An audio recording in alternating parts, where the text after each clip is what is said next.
Est-ce que tu traverses une saison difficile en ce moment? Tu pries, tu espères, mais les choses ne changent pas. Tu te demandes peut-être pourquoi moi? Pourquoi maintenant? Mais si je te disais que chaque épreuve que tu vis cache une opportunité divine, Dieu utilise parfois la douleur comme un outil pour te faire grandir. Pas pour te détruire, mais pour te former. Dans cette vidéo, je vais te partager la deuxième clé pour vaincre les épreuves et surtout en tirer profit grâce à la persévérance. On va voir comment discerner l'origine de l'épreuve que tu vis et comment garder la foi et la joie même au milieu de la tempête. Depuis le début de cette série, je l'ai dit clairement, Dieu permet certaines épreuves pour bâtir en toi quelque chose. Comme un père éduque son enfant, comme un enseignant forme ses élèves, Dieu forge ton caractère à travers les épreuves. Le problème, c'est qu'on se focalise trop souvent sur la douleur et pas sur la finalité. Mais tu dois changer ta perception. L'épreuve n'est pas une punition. L'épreuve, c'est une formation. Dans Hébreux 12, verset 7 à 8, la Bible dit « Supportez le châtiment, c'est comme des fils que Dieu vous crête. Car quel est le fils qu'un père ne châtie pas? Mais si vous êtes exempt du châtiment auquel tous ont part,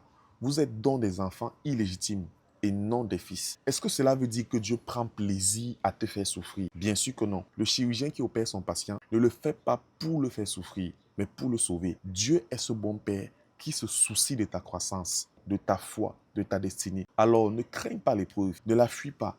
Regarde-la autrement. Dieu permet les épreuves non pour t'écraser, mais pour t'élever. Il veut forger en toi la foi, la patience, la confiance et l'obéissance. J'ai remarqué que beaucoup de gens retrouvent la joie seulement à la fin de l'épreuve. Mais pourquoi attendre la fin d'une épreuve pour retrouver sa joie?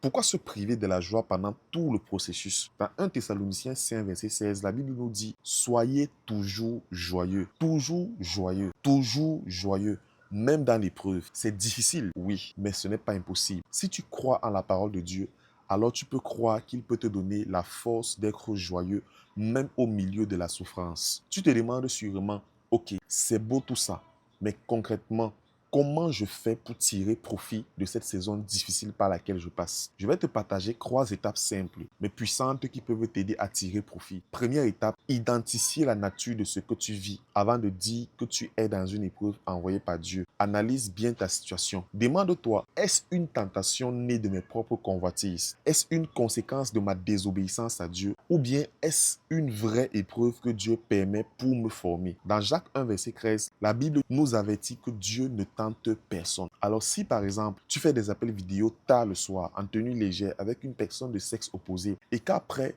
tu sens monter en toi des pulsions incontrôlables. Tu as l'impression que tu ne contrôles plus ta libido. Ce n'est pas Dieu qui t'éprouve, c'est